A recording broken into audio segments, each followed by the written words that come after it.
Manigong bagong taon po sa bawat isa.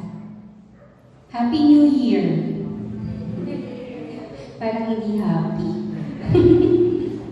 Sa pa po, magandang umaga at manigong bagong taon. Yan, mas maganda sa pandinig. Magandang umaga po muli at welcome po sa Grace and Truth Community Church. Kung bago po kayo sa ating pong iglesia, kami po ay nagagalak na makasama po namin kayo sa unang linggo ng taon sa ating pong pagsasama-sama sa pagbibigay ng papuri at pasasalamat sa ating Panginoon sa umagang ito. Samahan niyo po ako na manalangin. Tayo po ay sama-sama magbigay ng papuri ng pasasalamat sa ating Diyos na lumikha ng lahat. Hallelujah. Purihin ka aming Diyos na dakila, Diyos na buhay, Diyos na mabuti at Diyos na walang ninanais sa inyong mga anak, kundi ang pawang kabutihan. Salamat o Diyos sa panibagong taon na iyong kaloob sa bawat isa sa amin.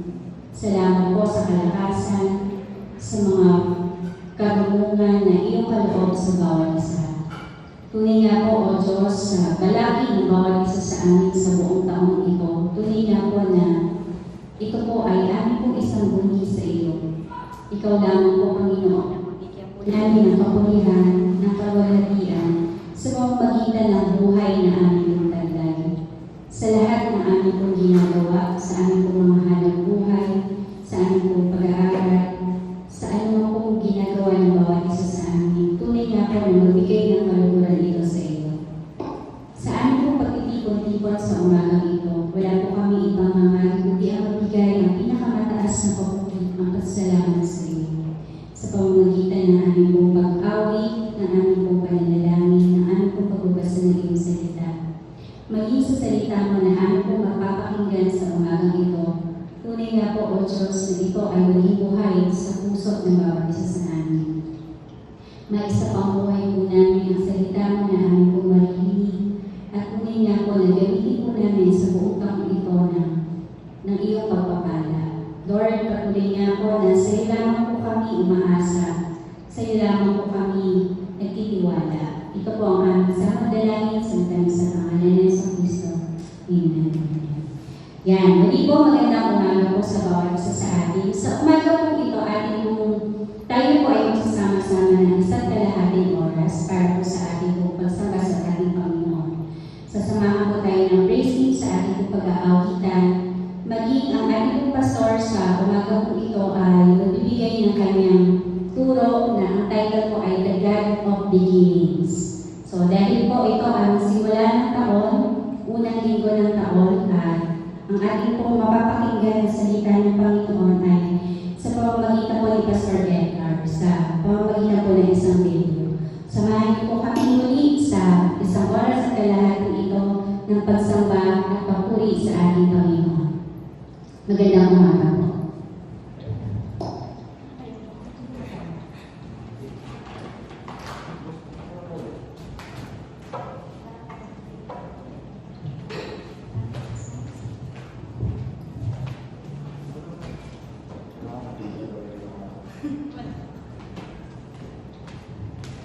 Ayan, muli po, isang magandang umaga po sa ating lahat. Samahan po kami na pagitan at papulihan ng Diyos sa umaga ito.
aking mga salita upang ihayag ang kabutihan mo.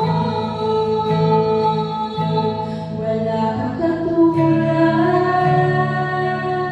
wala nang hihigit sa'yo. Wala kang katulad, wala nang papanay sa'yo. Ikaw ang Diyos, noon pa man, maging ngayon at kailanman. Sa habang panahon, wala kang katulad. Wala kang katulad, wala nang hihigit sa'yo. Wala kang katulad, wala nang papanay sa'yo. Ikaw ang Diyos, noon pa man, maging ngayon at kailanman. Sa habang panahon, wala kang katulad. Sa habang panahon, sa habang panahon, sa habang panahon, wala kang katulad.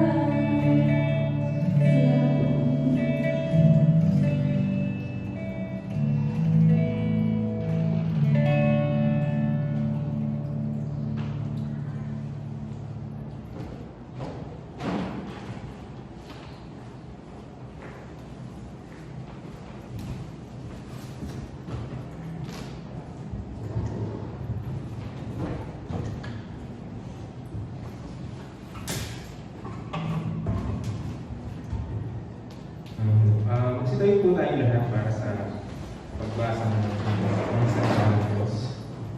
Buksan po natin ang ating mga Biblia sa mga awit 131 hanggang 132 verse 7. Mga awit 131 to 132 verse 7. Yahweh, aking Diyos, ang pagmamataas, tinalikuran o iniwan ng ganap. Ang mga gawain na nagpapatanyag, iniwan ko na rin, di ko na hinangad. Mapayapa ako at nasisiyahan, tulad niyong sanggol sa bisig ni inay. Kaya mula ngayon at magpakailanman, si Yahweh ng Israel ang dapat santigan. 132. Alalahanin mo, O Yahweh, si David na iyong alipin. Huwag mong nilimutin ang lahat ng hirap na kanyang iniis. Alalahanin mo ang kanyang pangakong ginawa sa iyo.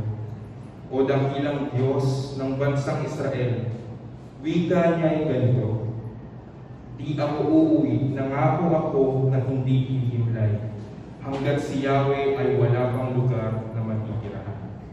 Isang templong laan sa makapangyarihang Diyos ni ako. Aming nabalitaan nasa Bethlehem ang kaban ng ipan, sa bukid ng Yahweh na nasumpungan. Verse 7. Ang aming sinabi, ang templo ni Yahweh ay puntahan natin. Sa harap ng trono, siya ay sambahin. Ito po ang salita ng Diyos.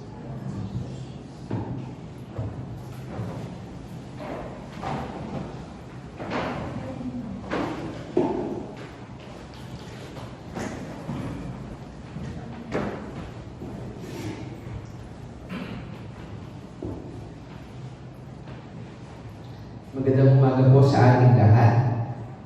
Morning. Tayo po ay dadako sa ating komunyon.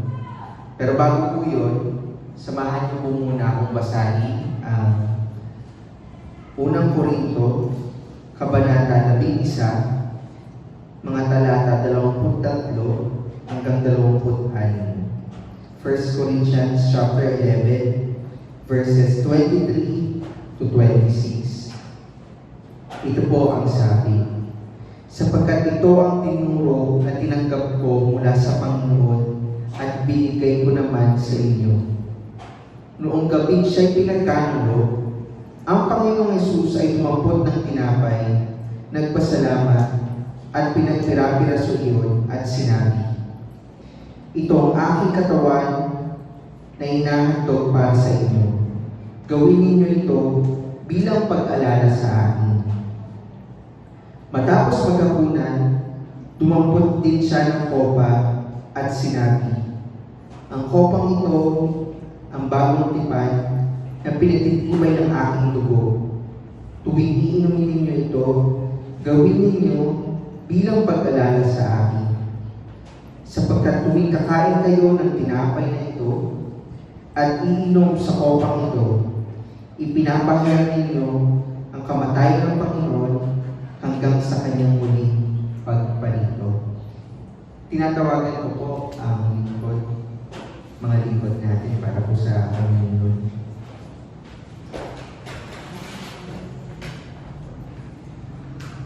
Yan, sabi po dun sa inasa natin na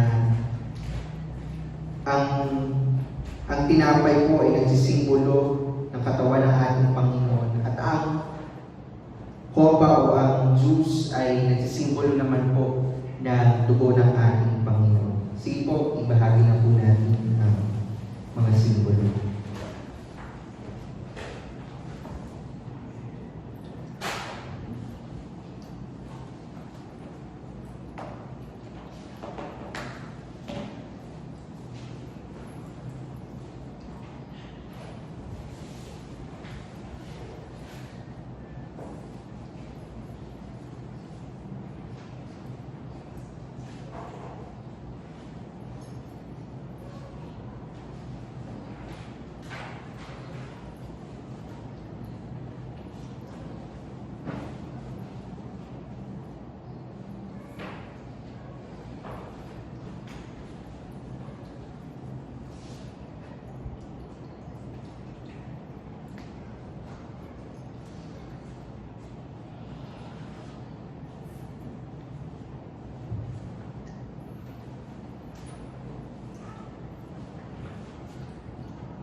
Inaanyayahan ko po ang bawat isa na tumayo.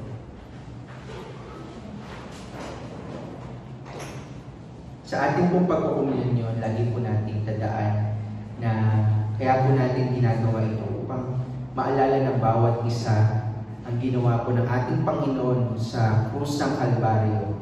Siya po yung nasugatan, siya po yung nasaktan, at siya po yung sumalo lahat ng kasalanan natin para hindi mag-perish ang lahat ng tao. Sige po, itaas po natin ang tinapay na nagsisimbolo ng katawan ng ating Panginoon. At tayo po ay manalangin. Aming Panginoon na makapangyarihan sa lahat, maraming salamat po sa patuloy na pagmamahal mo. Sapagkat dahil sa pagmamahal ng Panginoon, kami po ay nakaranas ng buhay, Panginoon. Maraming salamat sa katawan mo na sugatan. Maraming salamat po, Panginoon. Amen. Kainin po natin ang tinapay.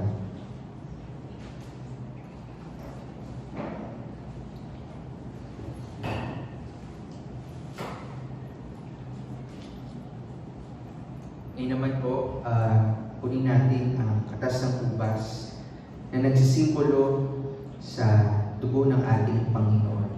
At tayo po'y manalangin.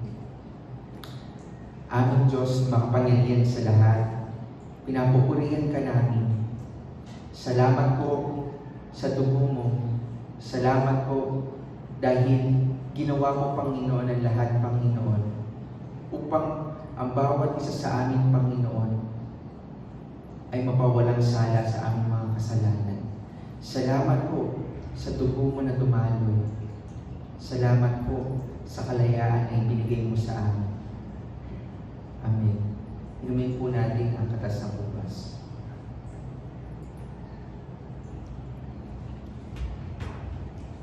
Tayo po'y muling manalangin.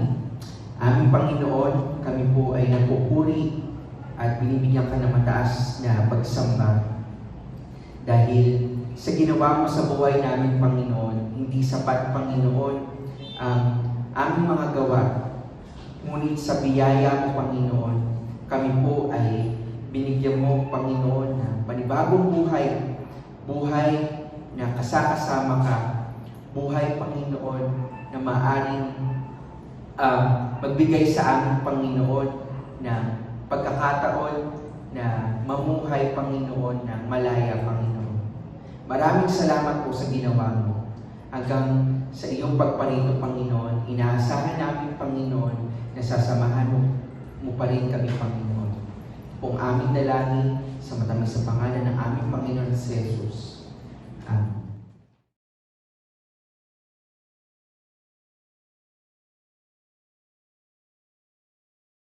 Good morning sa inyong lahat at muli Happy New Year sa bawat isa sa inyo. Tapos na ang 2020, nagsimula na ang 2021, pero ang mga sugat at mapapait na alaala ng 2020 ay hindi na makakalimutan ng kasaysayan. No? Hindi na malilimutan ito.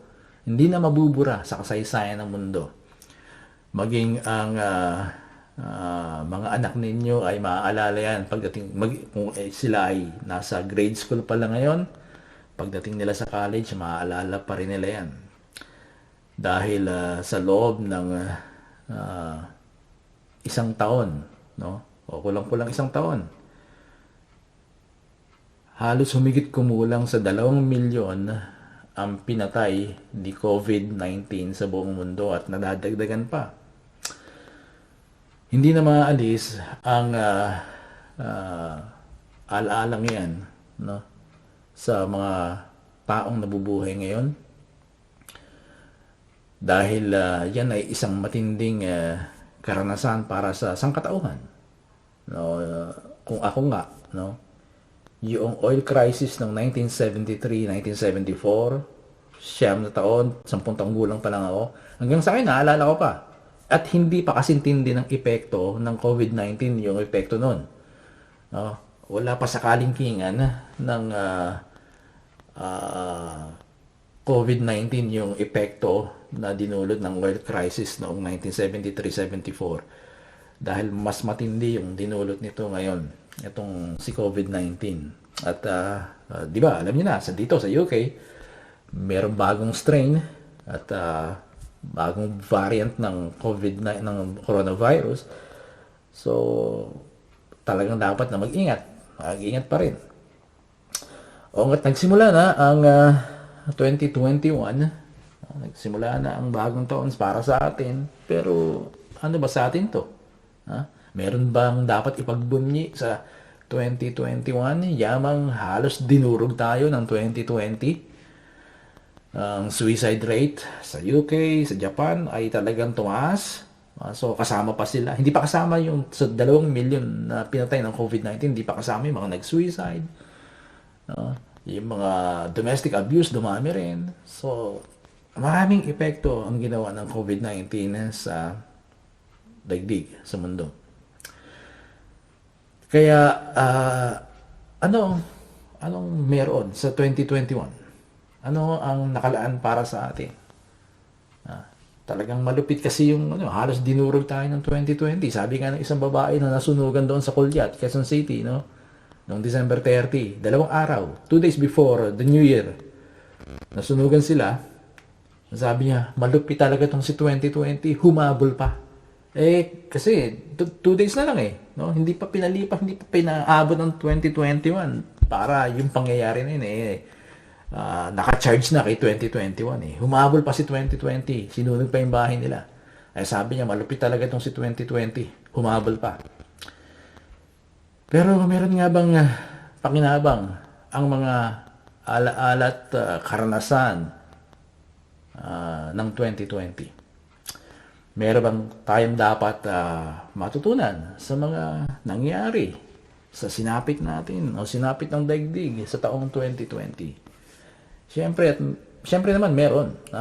At marami marami tayong dapat matutunan. At ang numero 1 dyan ay ang pagtitiwala. At pagpapasalamat sa Diyos.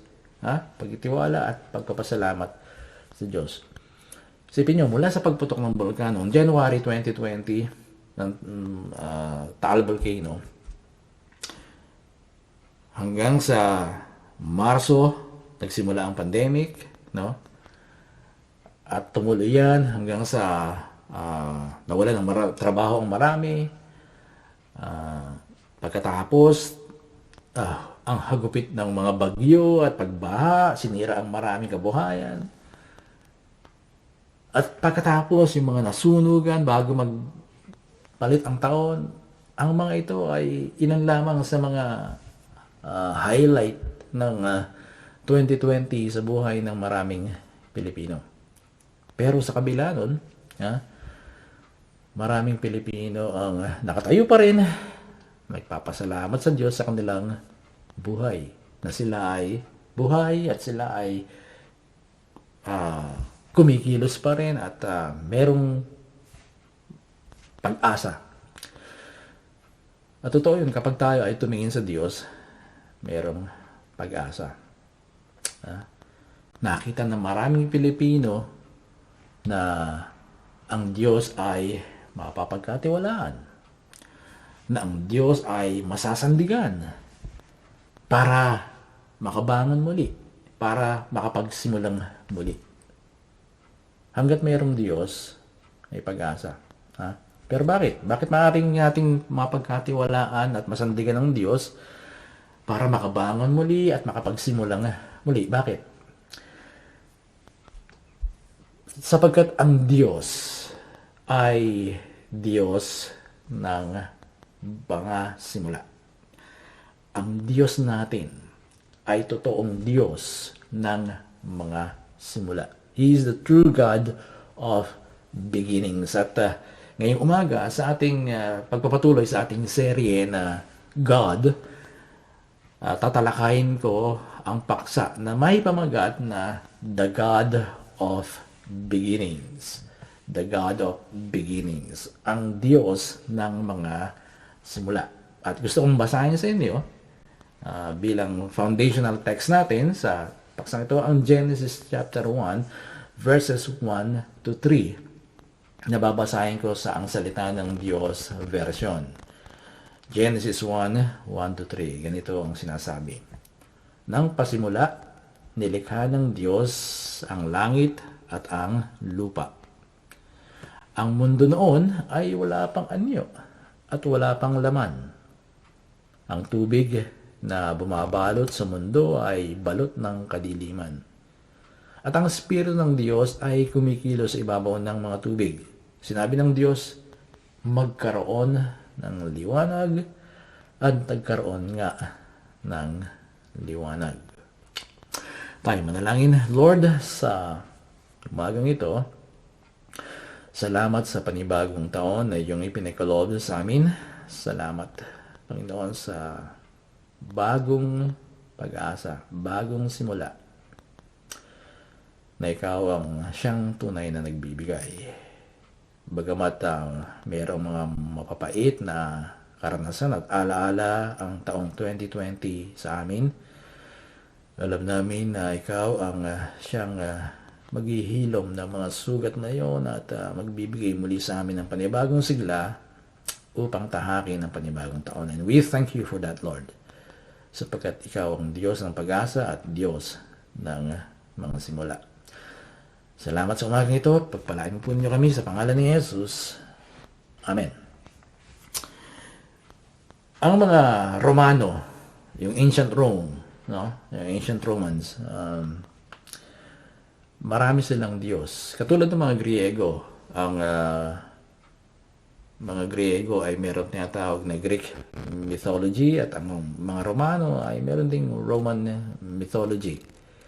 At isa sa mga Diyos ng mga Romano ng Rome, ng matandang Roma, the ancient Rome.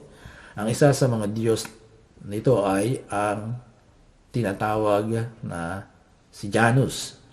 Si Janus ay isa sa mga Diyos ng matandang Roma. Siya ang kinikilalang ng mga Romano noon na Diyos ng mga simula. Iniugnay sa kanya ang mga pasukan, pintuan, gate, lahat ng nagpapahiwatig ng pasimula, no? At kakaiba itong si Janus sa lahat ng Diyos ng mga Romano, matandang Romano, no? Ng mga ancient people ng Rome. Dahil siya ay may dalawang muka. At siya ay may dalawang muka dahil sinasabi na siya ay nakatingin sa nakaraan at ganoon din sa hinaharap. So pareho niyang tinitingnan ang dalawa, ang nakaraan at ang hinaharap. Kumbaga, ito ay parang siya ay nasa alas 12 o alas 11:59 ng December 31. Tayo ay nagse-celebrate ng ating medianoche, no? Sinasalubong natin yung bagong taon. So tumitingin tayo sa panibagong taon, pero at the same time, iiwanan natin yung lumang taon. So si Janus ay nakatingin sa dalawa, yung nakaraan at saka yung hinaharap. Sa kanya, sa pangalan niya na Janus, kinuha yung tawag natin sa unang buwan ng taon na walang iba kundi ang January. So, yan si Janus. No? Meron siyang dalawang mukha at siyang sinasabing Diyos ng mga simula. Pero, ang mga Diyos ng mga Romano, yung matandang Roma, at ang Diyos ng Greek mythology at Roman mythology ay hindi totoo.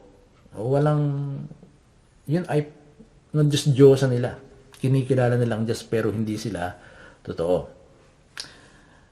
Pero yung mga matatandang Romano noon, kapag gusto nilang magsimula, halimbawa ng isang negosyo, tatawag sila kay Janus. Ibibigay sila ng offering kay Janus. Kung isang tao naman ay gusto magsimula ng bagong buhay, dati siyang lasinggero at gusto niya ng magbagong buhay, ganun din, ang lalapitan niya ay si Janus. Dahil si Janus ang simula, ang Diyos ng mga simula. So, kay Janus sila magpipray. Pero sabi ko nga, hindi sila totoo. Sila ay katang-isip lamang. Ang totoong Diyos ng mga simula ay ang Trinitarian God ng mga Kristiyano. Ang ating Ama na nasa langit, ang ating Panginoong Jesucristo, the grace of the Lord Jesus Christ, and the love of the Father, and the fellowship of the Holy Spirit, ang ating Trinitarian God, ang Diyos, ang totoong Diyos ng mga simula. At yan ay makikita natin sa creation pa lang. Makikita natin kung paano sinimulang bigyang buhay ng Diyos ang daigdig. Sabi doon sa binasa natin kanina, nang pasimula ay nilikha ng Diyos ang langit at ang lupa. Ang lupa ay walang hugis o anyo. Binabasa ko yung text ngayon sa Magandang Balita Biblia. Ang lupa ay walang hugis o anyo. Dilim ang bumabalot sa kalaliman at kumikilos ang Espiritu ng Diyos sa ibabaw ng tubig. Sinabi ng Diyos magkaroon ng liwanag at nagkaroon nga. Nasiyahan ng Diyos nang ito ay mamasdan. Ang daigdig o ang kalupaan ay walang hugis. Noon. Walang anyo.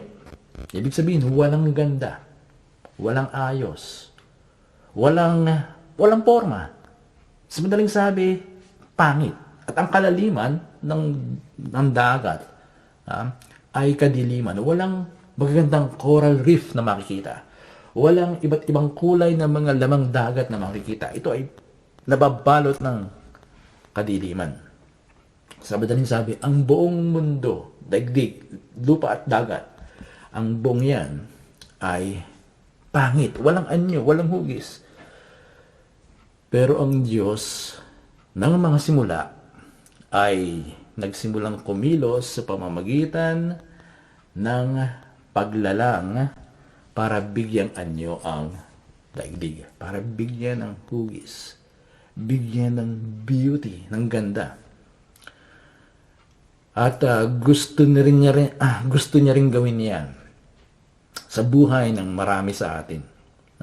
Yan din ang gusto niyang gawin sa buhay ng marami sa atin ang makapagsimula siya, ang magsimula siya na bigyan ng hugis, bigyan ng anyo, bigyan ng kaayusan, bigyan ng ganda ang buhay ng sino man na nagnanais nito.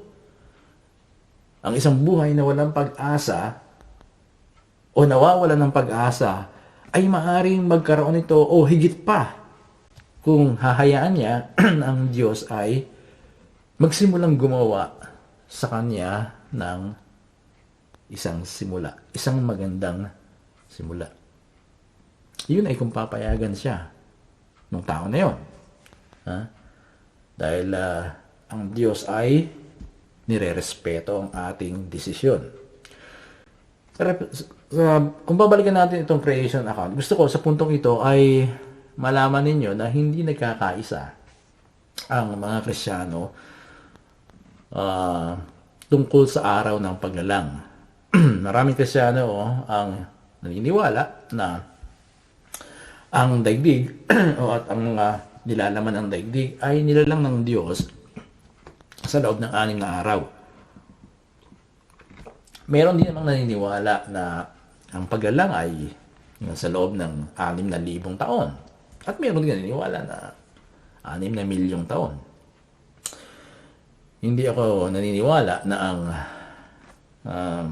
paglalang ay 6,000 taon o 6 na milyong taon, bagamat yun ay posible. Posible yun. Posible rin yung 6 na araw, pero may problema doon. No? Dati, nung panahon ko, yung 6 na araw lang. Ano? Pero sa paglipas ng panahon, sa pagsasaliksik ko, sa panonood ko at pakikinig ng bawat panig sa bagay na ito, nakumbinsi ako na hindi pwede yung 6 na araw. Bagamat posible, pero para sa akin, tila ba, kung ang teksto ang pag-uusapan, yung yan, Genesis 1 mismo, no, ang pag-uusapan, imposible ang 6 na araw. Kung dito tayo babatay sa text mismo ng Genesis 1, imposible yung 6 na araw na paglalang kasi magkakaroon ng problema. Kaya ang naging pananaw ko dito ay yung tinatawag na literary view, no? Na hindi ko maipapaliwanag sa inyo ngayon, pero ang ibig sabihin niyan sa madaling salita, no? Ito, sinasabi nito na iniayos ng sumulat ang kwento tungkol sa paglalang sa paraan na gumamit siya ng isang literary style. Na ang prioridad ng pagsusulat na yan ay yung theological theme at cultural context ng creation account o paglalang. Sa madaling sabi, ito ay isang parang panula.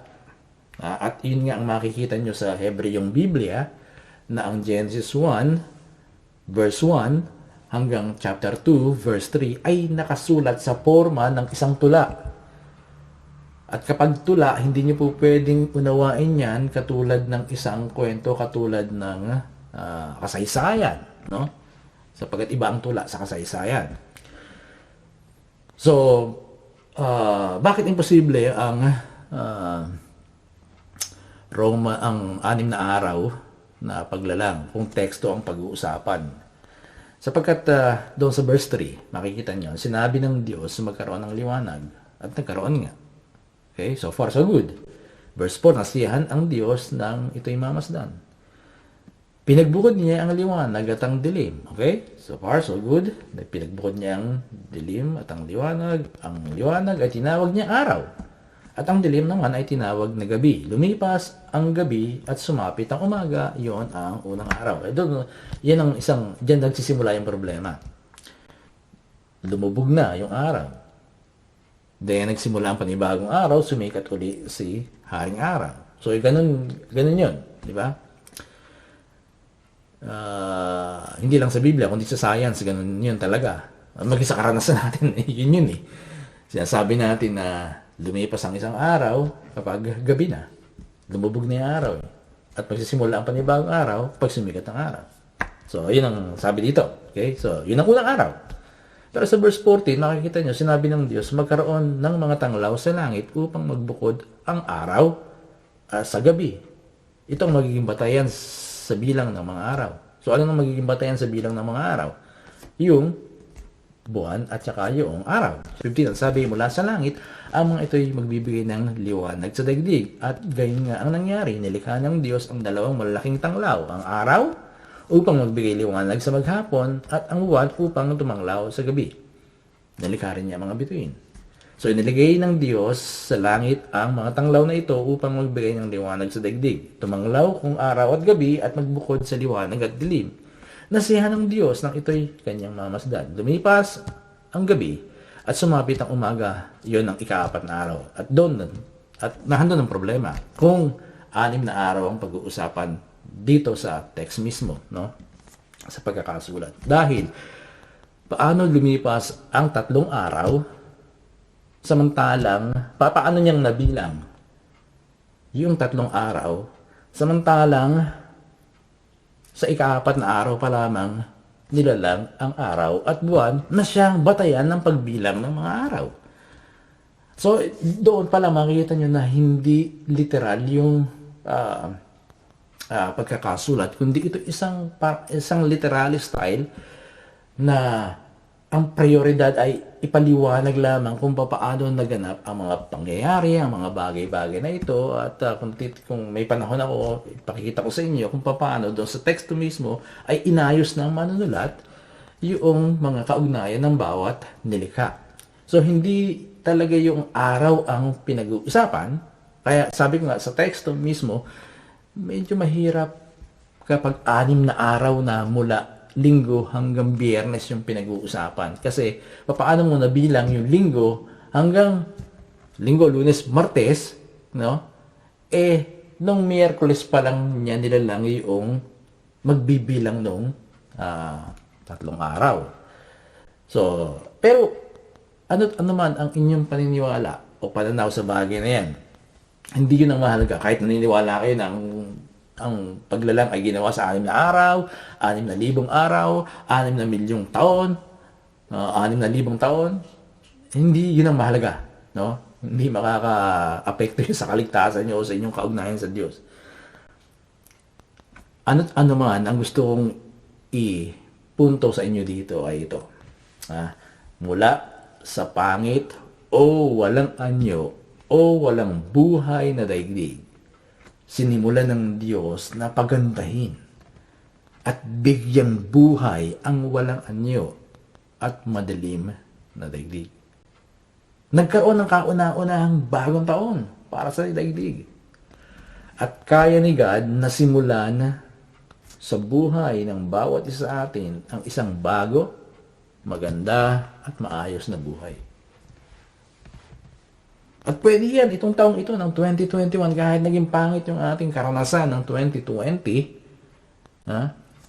kung papayagan natin si God na magsimula ng isang bago, maganda at maayos na buhay sa atin itong taong ito, magagawa niya yan at gusto niyang gawin yan. Mula pa lang sa creation, makikita natin na yan ang trabaho ni God ang magbigay ng simula. Gumawa ng simula, magbigay ng buhay, magsimula ng isang bagong buhay, na nung una ang daigdig, nakita natin na walang ayos, walang anyo, balot ng kadiliman at maaaring ganun din ang larawan ng buhay ng marami sa atin ngayon. Walang ayos ang buhay natin, walang anyo, walang hugis, balot ng kadiliman. Pero kapag pinahintulutan natin si God na gumawa sa buhay natin, gagawin niya yun. Magsisimula siya ng panibagong buhay sa atin. At yun nga, ang trabaho niya. Mag-isa kasaysayan ng Biblia, ganun din. Si Abraham, tinawag niya na isang pagano at marahil isang barbaro din. No, tinawag niya na ang pangalan ng una ay Abram. Kinausap niya ito. Sinabi niya na gagawin kitang isang ama ng maraming bansa. At pinalitan niya ang pangalan niya. Na pinalitan ni God ang pangalan ni Abram, ginawa niyang Abraham. Nang ibig sabihin, ama ng mga bansa. So, nagsimula ng panibagong buhay si Abraham. Hindi lamang si Abraham, maging si Jacob, si Israel. No? Dati ang pangalan niya ay Jacob, nang ibig sabihin ay mga agaw, o talagang mga agaw siya. Inagaw niya ang pagiging panganay ng kanyang kuyang si Esau. Ha? At inagaw niya rin yung pagpapala ng kanyang kuya na dapat sana ay sa kanyang kuya na si Esau nga. Inagaw niya yon. Pero minsan kinatagpo siya ng Diyos at nakipagbuno ang Diyos sa kanya at pinalitan ng Diyos ang kanyang pangalan. Ginawang Israel. Na ibig sabihin ni isang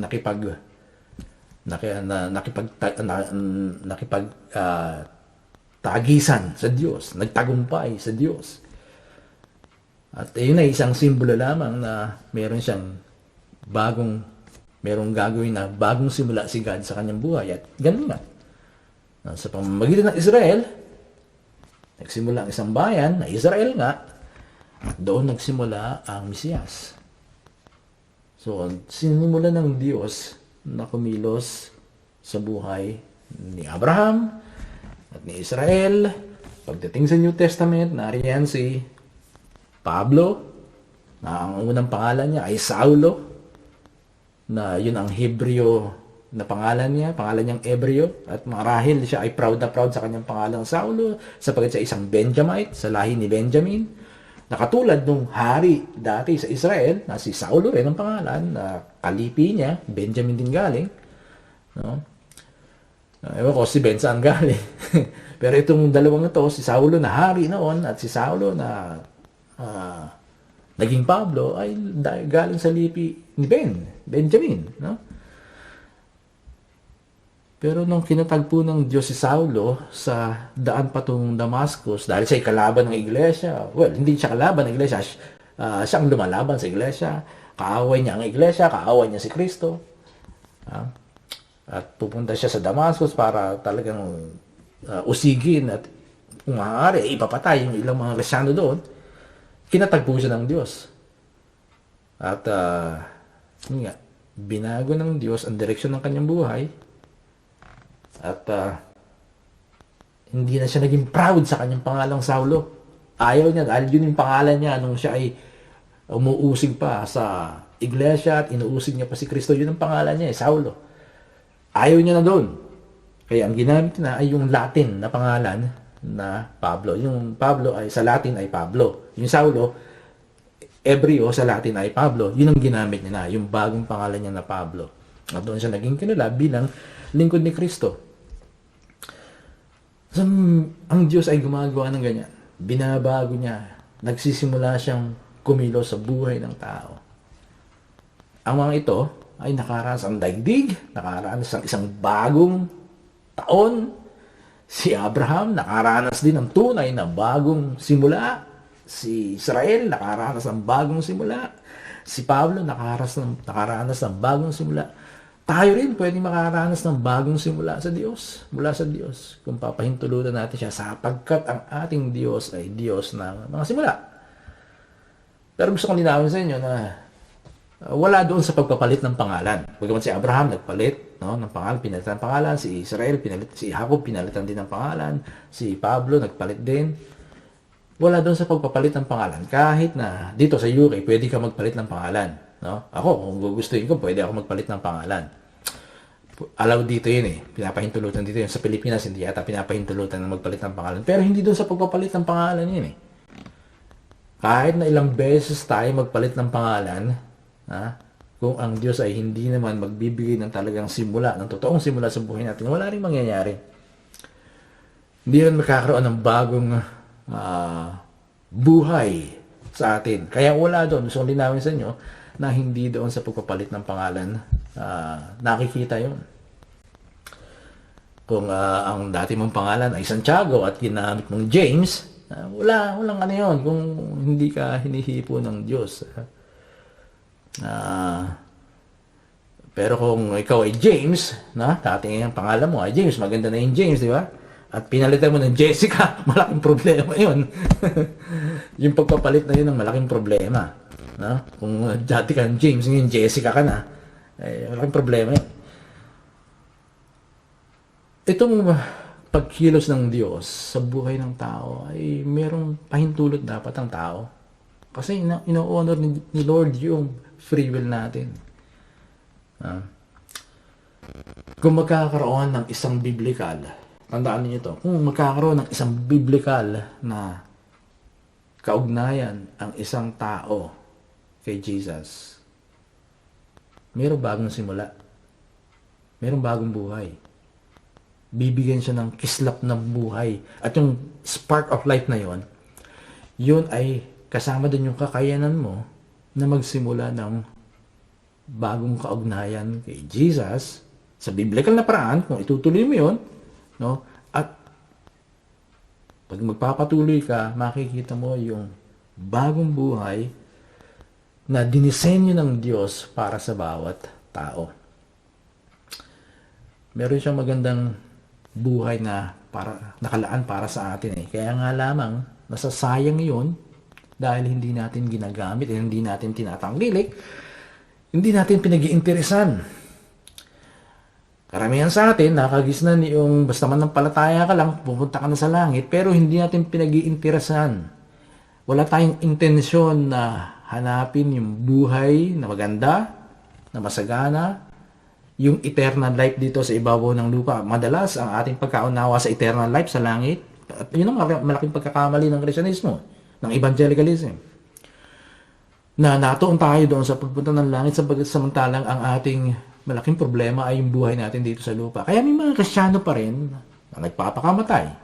May mga Kristiyano pa rin na ang attitude at character ay hindi nababago sa paglipas ng panahon. Kasi, kontento na sila doon sa, basta sumampalataya ako, sa langit na ako pupunta.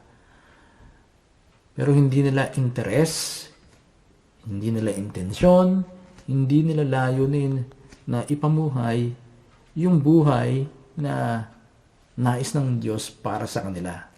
At yun ay yung pagtulad kay Kristo. Si Kristo ay nagbigay ng halimbawa. Isa sa layunin ni Jesus kung bakit siya naging tao ay para bigyang halimbawa kung paano tayo mabubuhay. Na siya mismo, yung eternal life, siya mismo ay eternal life, siya ang buhay na walang hanggan. Nung siya tumapak sa lupa, ipinakita niya kung paano ipamuhay ang buhay na walang hanggan. At tayo mga tagasunod niya ay pwede ring makaranas ng ganong buhay na tumulad sa kanya. Kaya nga lamang, dapat nating pag-interesan ito. Kailangan natin maging intentional. Hangarin natin ito. Yung Christ-likeness na maging bahagi ng ating intensyon sa taong ito. Sapagkat kung wala yun, hindi natin mararanasan yung sinasabi nating simula na pwedeng gawin ng Diyos sa atin. Maaaring sabihin nyo, hindi pa pwedeng manampalataya na lang. Bakit pa kailangan pa yung pagiging Christ-like? O yung pagsunod kay Kristo? Tandaan niyo, ang pagsunod kay Kristo ay hindi lamang yung pagbasa ng Biblia, pananalangin, pagpunta sa iglesia. Ang pagsunod kay Kristo ay yung pagtulad sa Kanya. Sa Kanyang karakter, sa Kanyang attitude. Yun ang pagiging tagasunod ni Kristo. So, itinatanong ng ilan sa inyo, bakit hindi ba pwedeng manampalataya na lamang kay Kristo? Bakit kailangan pa maging tagasunod niya? Alam niyo, kung ihihiwalay ninyo yung pagsampalataya at saka yung pagsunod kay Kristo, sa Biblia hindi pwede yan. Pero kung ibig sabihin ninyo ng pananampalataya ay yung kasama yung pagsunod kay Kristo, walang problema dun. Sapagkat yung talagang ibig sabihin nun. Dahil yung pananampalataya kay Kristo, ibig sabihin talaga nun ay pagsunod sa Kanya. Nagsisimula kang sumunod sa Kanya. Pero dahil inihiwalay ng marami yung pananampalataya sa pagsunod, nagkawindang-windang ang maraming buhay ng mga Kristiyano. Sa tagal ng Kristiyano, hindi pa nagbabago yung attitude, yung character. But if you follow Jesus from today until you die, I will assure you, you will experience that life, yung character, yung attitude change sa buhay ninyo na ipinangako ni Kristo. Dahil yun ang target talaga natin si Jesus yung Christ-likeness, hindi yung marami na wala sa focus ang maraming Kristiyano. Nawala sa focus. Na dapat sana ang focus ay Christ-likeness, no? Kung saan nakafocus. Ang church ngayon ay talagang maraming awit, no? Pala-awit ang church Tama lang, okay lang yung umawit. Pero kung yung awit na yun, kung doon lang tayo nakafocus sa pag-awit, ng pag-awit at pag-awit, pero hindi nagbabago yung ating buhay, hindi nagbabago yung attitude natin, ha? Baliwala yun. Sapagkat hindi talaga yun ang focus. Ang focus talaga ay maging tulad tayo ni Kristo. Mas makakaawit tayo ng maganda. How can you sing in a foreign land? Paano ka makakaawit kung ang buhay mo ay hindi naman talaga natutulad kay Kristo? So, side comment lang yun. Pero yun eh. If you follow Jesus from today until you die, makakaranas ka ng bagong buhay. At maaaring simulan ni God yan sa iyo sa oras na ito. Maaaring magsimula sa iyo si God ng isang bagong direksyon. Bagong direksyon. Bagong pananaw. Bagong kasasabikan sa buhay. At bagong buhay mismo. Pero ikaw ang magpapasya doon. Si God ang gagawa. Si God ang magsisimula. Pero ikaw ang magpapasya. Kaya, if you say kay God, Lord, I now decide, sabihin mo sa Kanya, kung totoo yung decision mo, then, magsisimula siyang gumawa sa iyo. Pero kung hindi ka pasawa sa buhay mo, yung kalagayan ng buhay mo ngayon, yung buhay na taglay mo ngayon, kung hindi ka pasawa dyan at gusto mo pang talagang magpapetiks-petiks at i-enjoy ang kasiyahan ng mundo at ang pagiging pangit ng mundo, kung yan ang gusto mong buhay pa ngayon, hindi ka pipilitin ni God. Irerespeto niya ang gusto mong maging buhay. Ha? Pero oras na nahando ka na sa dulo ng iyong lubid, at gusto mong tumawag sa Kanya, gusto mong lumapit sa Kanya, tatanggapin ka niya. Pero hindi mo na kailangang hintayin yun eh. Kasi tumatagal ang panahon, walang direksyon ng buhay mo, walang layunin ng buhay mo, hindi mo nararanasan yung tunay na kagalakan, hindi mo nararanasan yung pagkilos ng Diyos sa iyong buhay, hindi mo nararanasan yung liwanag sa iyong isipan, na nararanasan ng maraming Kristyano. Kung gusto mo manatili doon sa ganung buhay ng kadiliman, walang anyo, walang hugis, nandun ka lang, paikot-ikot ka lang. Kung gusto mo noon, hindi ka pipilitin ng God. Pero pag sinabi mo sa Kanya, pagod na ako, Lord. Sawa na ako sa buhay na to. Gusto ko na magsimula. Gusto ko na ng bagong simula. Mas higit na gusto ni God na simulan yun sa'yo. Bago ka pa mag-desisyon na, Lord, gusto ko na ng bagong simula. Inihintay ka lang, Lord, na magsabi nun. Pero mas higit na gusto niya na simulan ng isang bagong buhay sa'yo. Nung sabi ni Jesus doon sa Matthew chapter 11, verses 28 to 29, lumapit kayo sa akin, kayong lahat na napapagod at may mabigat na pasanin, at bibigyan ko kayo ng kapahingahan.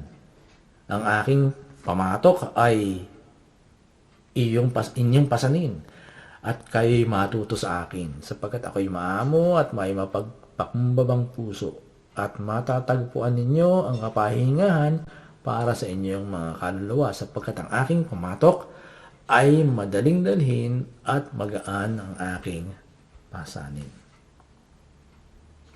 At kung talagang gusto mong na maranasan yung alok ni Jesus, isa lang ang dapat mong gawin. Sumunod ka kay Jesus. Sumunod ka kay Jesus ayon sa paraan ng Biblia.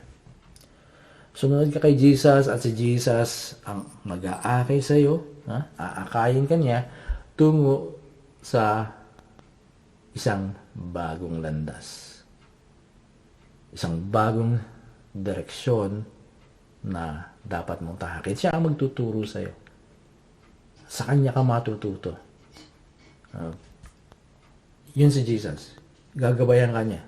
Pag talagang nag-decide ka na sumunod sa Kanya. Pero hanggat gusto mo yung buhay mo na yan, hindi siya makakapagsimula sa iyo. Kahit na bumilang ng maraming taon, hindi siya makapagsisimula sa iyo kung ayaw mo. Kung gusto mo pa rin ang buhay na balot sa kadiliman. Hindi niya mababago yun eh. Dahil irerespeto ka niya. At para sa marami sa atin, naghihintay lang talaga si Lord na gumawa ng bagong simula. Ha? Naghihintay lang si Lord na gumawa ng bagong simula. At hindi lamang sa buhay, kundi sa bawat aspeto, sa bawat larangan ng buhay natin. Ang susi ng simula ay ang Diyos ng mga simula. Kaya kung pahihintulutan niyo si God na magsimula ng isang bagong gawa sa inyong buhay, He will do it. Gagawin niya yun. Tayo manalangin. Lord, sa tanghaling ito, maraming salamat sapagkat sa iyo ay mayroong isang maganda, bago, at isang significant na simula. Dalangin namin, Panginoon, na patuloy mong hayaan ang Espiritu Santo na ligawan ang aming mga kaluluwa upang magpasya, upang sagutin ka, Panginoon. Hayaan mo na kumilos siya sa buhay ng marami sa amin dito at sa mga nakikinig at nanonood ng video na ito. Hayaan mo ang panligaw ng Espiritu Santo ay kumilos, patuloy na kumilos hanggang kami ay sumagot ng oo. Ganon din, Panginoon, dalangin namin na sa taong ito, marami sa amin na mga nakikinig at nanonood ang makaranas, ang magpasya para sa isang bagong buhay. At yan ay gustong-gusto mong gawin sa lahat sa amin. Amen.